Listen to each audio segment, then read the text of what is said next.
ಶ್ರೀಮಂತಿಕೆಯ ಸಿಂಹಾಸನದ ಸಂಪತ್ತಿನ ರಾಜ ಎಂದು ಬಿರುದು ಪಡೆದು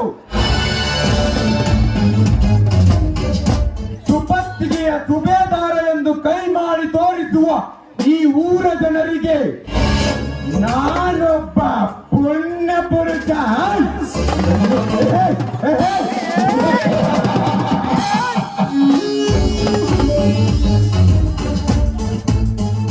ಈ ಪಾಟೀಲನ ಗುಣಧರ್ಮ ಯಾರಿಗೂ ಗೊತ್ತಿಲ್ಲ. ಕಂಡವರ ಕಣ್ಣಲ್ಲಿ ಹೆಸರು ಗಳಿಸಿ ಅಂತವರ ಮನಸ್ಸಲ್ಲಿ ಶಾಂತಿಯ ಸರದಾರ ಎಂದು ಹೆಸರು ಬೆಳೆಸಿ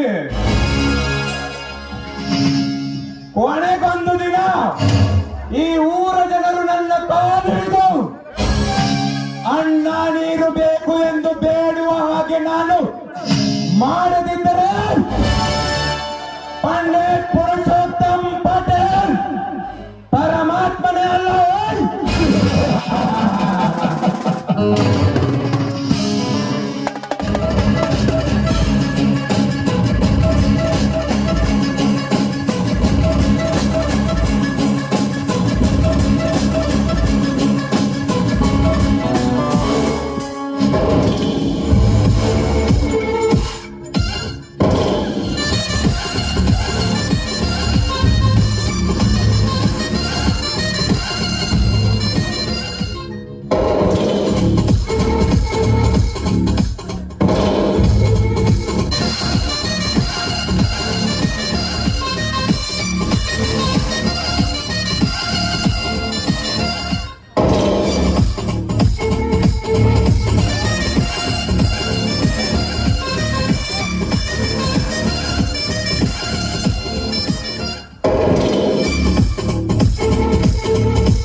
ದೀಪಾವಳಿಯ ಪಟಾಕಿ ಅಂತ ಸಿಡಿ ಮದ್ದಿನಂತ ಮಾತನ್ನು ಸಿಡಿಸಿ ಇಡೀ ಅರಮನೆಯ ತುಂಬಾ ನಗುವಿನ ಮಂದಹಾಸವನ್ನು ತುಂಬಾ ಗೊತ್ತಿರಲ್ಲ.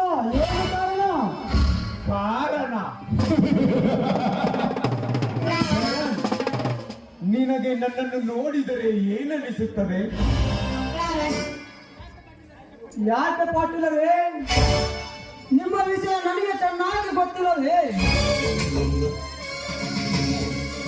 ಬಡವರ ಕಣ್ಣಿನಲ್ಲಿ, ಜನರ ಕಣ್ಣಿನಲ್ಲಿ ಶಾಂತಿಯ ಸಂಕೇತದ ಮಹಾತ್ಮ ಇದ್ದಾಗೆ, ಆದರೆ ನಿಮ್ಮ ಆತ್ಮದಲ್ಲಿ ಉಳಿದಿದ್ದು ಮನಕ್ಕಾಗಿ ಜನವನ್ನೇ ಕೆಡೆಯುವ ದುಶ್ಯಾಸನ ದುರಾತ್ಮರಿದ್ದಾಗೆ ನೀವು.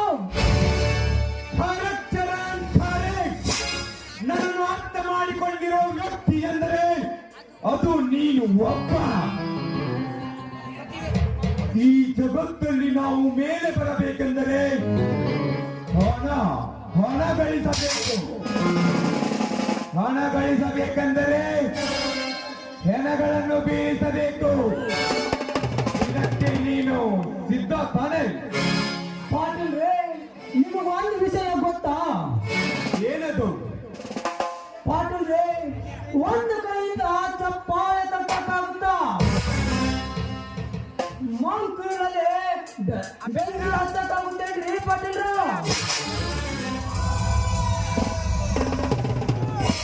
ಚಪ್ಪಾಳೆ ಆಗ್ಬೇಕಾದ್ರೆ ಎರಡು ಕೈಯನ್ನು ಜೋಡಿಸಬೇಕಾಗುತ್ತದೆ.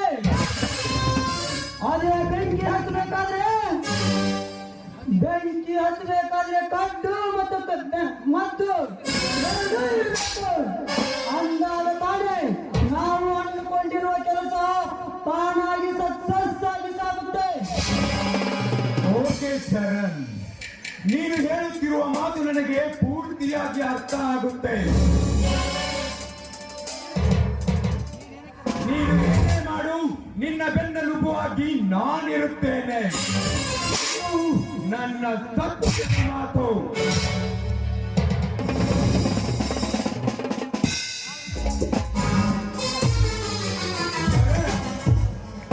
ನನ್ನದು ನಿನ್ನದು ಇನ್ಮುಂದೆ ಬರೇ ಫ್ರೆಂಡ್ಶಿಪ್ ಅಲ್ಲ, ಬೆಸ್ಟ್ ಫ್ರೆಂಡ್ಶಿಪ್.